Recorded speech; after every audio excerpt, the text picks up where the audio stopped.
Hey everyone, it's Sarah Andraco. I am a canine behavior consultant based out of Charlotte, North Carolina, and today I'm going to do a reaction video. I love watching other trainers work, and a lot of the videos that I review and recommend to other people, to clients in particular, to help them through some of the things that they're working with their dogs on are great, and I love those recommendations. Today's video is not a recommendation. Today's video is more about what not to do with your dog. I love when I can utilize the skills of other trainers, especially when they worked with some of my behavior clients in the past, and I can say, yes, continue doing this. This was great advice. And every once in a while, someone will tell me something that makes me go, wait a minute, what did you say? No, don't do that. So this is one of those videos, and this is one of those moments. I was introduced to this trainer on YouTube who has quite a following, 95,000 subscribers to be exact. So I'm very concerned about the reach that this video has and this method that it has, because I find it very dangerous. It's a style called bonking, which I think is just a self-generated term that this particular individual likes to use.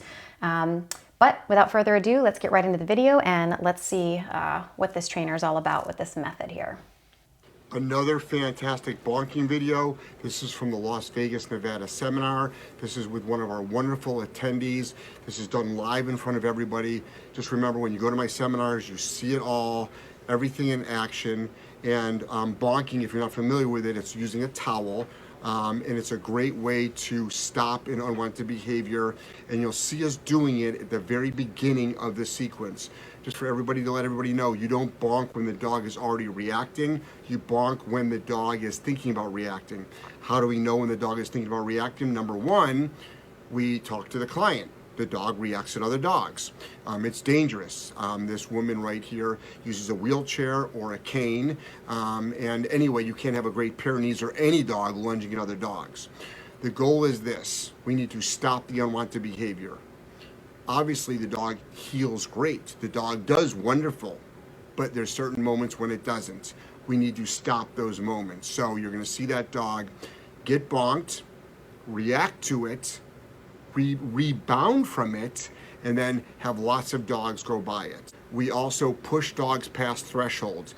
This concept of keeping a dog below threshold doesn't work. Okay, so we already have a conflicting issue here to begin with. Are you looking to get the dog over the threshold, which is not a good idea, by the way, or are you looking to respond prior to this dog hitting its threshold?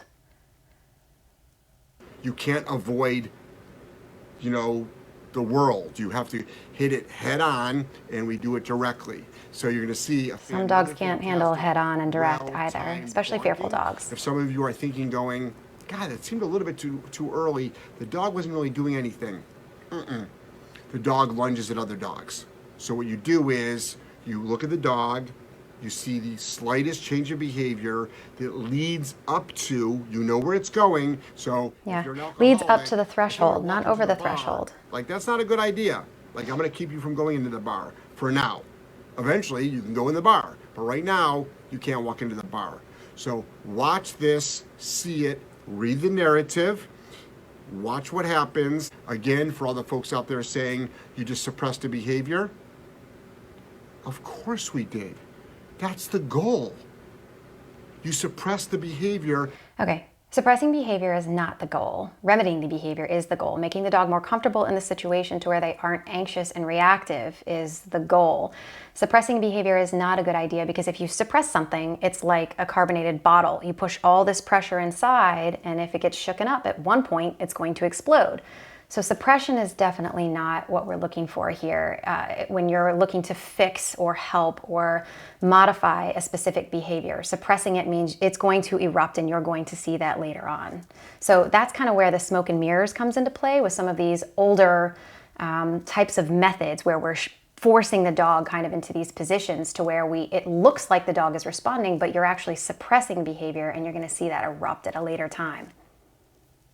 And then step two is teaching the dog what to do. But most people don't know how to stop unwanted behaviors. You don't teach the dog what you want to do without first stopping the unwanted behavior, especially when the unwanted behavior already exists. You can teach those things simultaneously. We've done this thousands of times. It is successful, and enjoy. Remember, any negativity, any shaming, anything like that, we delete that. Because you know what? It works. It's our way or it's no way. We're going to delete your negative comments. Negative means you don't agree with what we're doing, by the way. properly. All right, madly in love with you. And guys, I'll talk to you later. Always remember, be nice. Bye. Okay, so. Sorry. It's okay. Tighten up on the leash a little bit. That's already, tightening up with the leash is going to cause more tension. That right there. We can bonk right there. Right? Go ahead. No. Oh. Okay, so I'm going to back this up for just a minute. We're going to take a look at this one more time. I'm already up in arms about this. This is ridiculous. Dog's looking at his owner, gets slammed in the head. Okay, yeah, the dog is looking up at its owner, looking for communication directly from its owner, and all of a sudden, this really scary, negative punishment that very much frightens the dog. Look at this dog's behavior, cowering down, backing away in a curled up position. Like, you just negatively punished this dog for checking in with its owner. It was making eye contact with the owner, which is great. That's something that you want to encourage, you want to reward. Now he just punished this dog fairly severely. I don't care if this is a rolled up towel or not. Like, you saw him rear up in this and really strike this dog. I don't understand how any person out there that truly loves their dog, and this is a part of their family, would allow a stranger like this to just beat their dog in the head, because that's essentially what he's doing here. This dog trying to get away from him. Yeah, back up, Jeff. Yeah, careful, Jeff. Don't threaten your dog. All these people are laughing, but he just put himself in a really precarious position. You know, you're sending this dog into a fear state, which means it's obviously going to strike the fight, flight, or freeze response in this dog. And he's wise to back up because he just did something that should engage this dog's fear response. And I would not blame this dog for biting Jeff after that. That was ridiculous. Everybody thinks this is funny. I just said that's what's going to happen. And come on. That's what's going to happen to you if you don't. You hear this lady in the background? Oh yes, first of all, your dog can't understand what you're saying to it, but if it could, you're threatening it with physical violence because you can't communicate appropriately with it. Like, this is just sad to me. And this is a conference. He's speaking at a freaking conference. So it's like, oh, maybe the dog doesn't like dogs and muzzles. Oh, well. Like, it's like, please stop making excuses for your dogs. Like, there's dogs with No one's making excuses. You don't get to decide for a dog what's scary for a dog, just like you don't get to decide for another human what's scary for another human. You know, I'm not afraid of spiders. Lots of people are. But I don't get to walk up to somebody that has an extreme phobia of spiders and say, this is ridiculous. Stop being afraid of spiders. Like, you don't get to decide what's scary for them.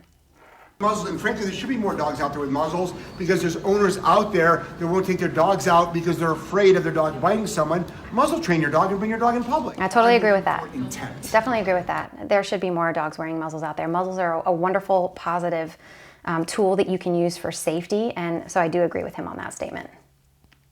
I'm not against dogs looking at other dogs. Well, what's intent? Look at the audience. It's female. Ladies, you know what intent is. Really, Jeff? Okay? Really? I'm talking to you because I want to have a conversation, or I'm talking to you because I want to take you home somewhere. And I'm getting awkwardly close to the females in the what audience. intent is. You learned it at probably 12 years old. And you're being creepy. 6 daughters. So, you know, we all learn what intent is, and that's maybe a far-fetched example, but it's actually not. Yes, it really So is. the dog is like, oh, it's just like looking around at someone. I'm like, it explodes every time. No, it's not just looking around, it's loading. What is loading? Loading is like, I'm gonna you up. You know? So, how do you know that? Well, maybe the first time you let the dog explode and you missed it, fine, set it up and then you do it the second time. I have found you can never bonk a dog too early. You can never bonk a dog too early. So, yes, you absolutely can. You shouldn't be bonking dogs to begin with. Let's just start with that. Any type of physical punishment, research shows time and time again that physical punishment does not do anything to teach the dog. All it does is drive the dog through fear. So again, you're suppressing different behaviors and you're teaching the dog to be afraid of you and to respond to you because they're afraid, not because they have a respect for you or they have an understanding of your expectations or anything of the sort.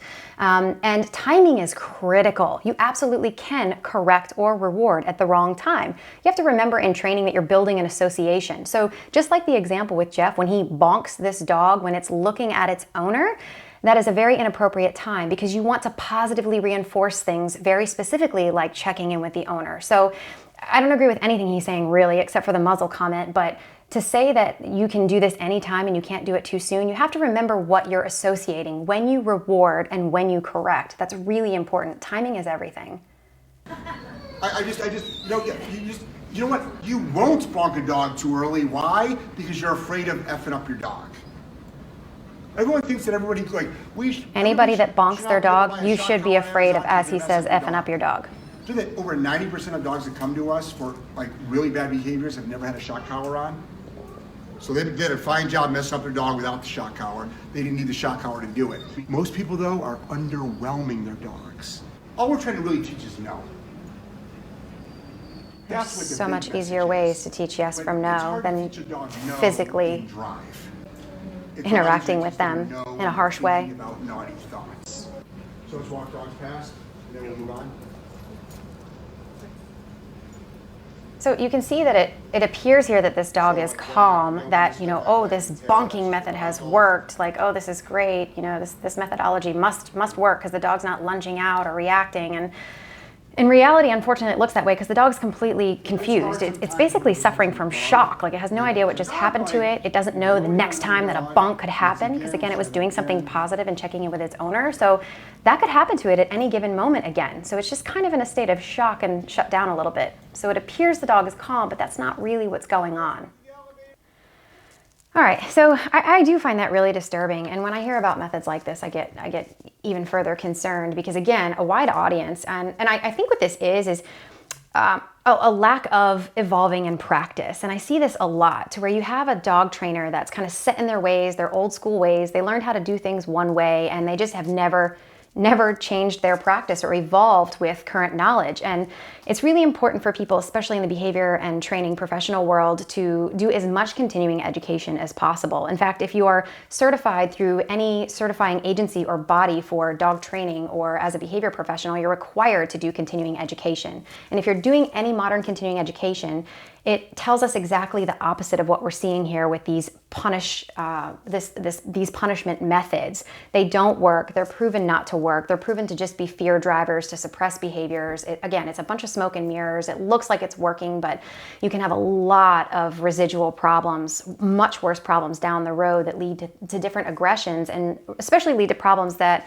you know, people often say, I don't know what happened. They just all of a sudden snapped. Well, no, they didn't. Behavior is linked, and there's always a reason. And oftentimes, something like this, instilling a practice like this that's all aversive and punishment based, is what will cause some of those I have no idea what happened events.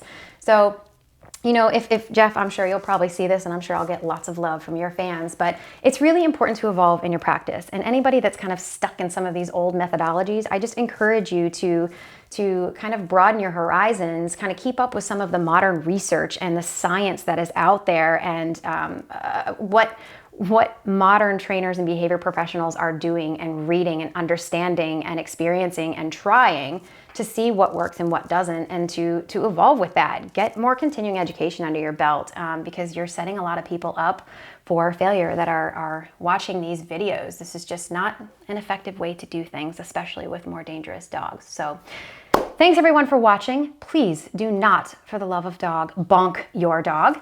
If you like this video, let me know. Go ahead and hit that like button, and please do hit the subscribe and the bell notification if you want to see more just like it.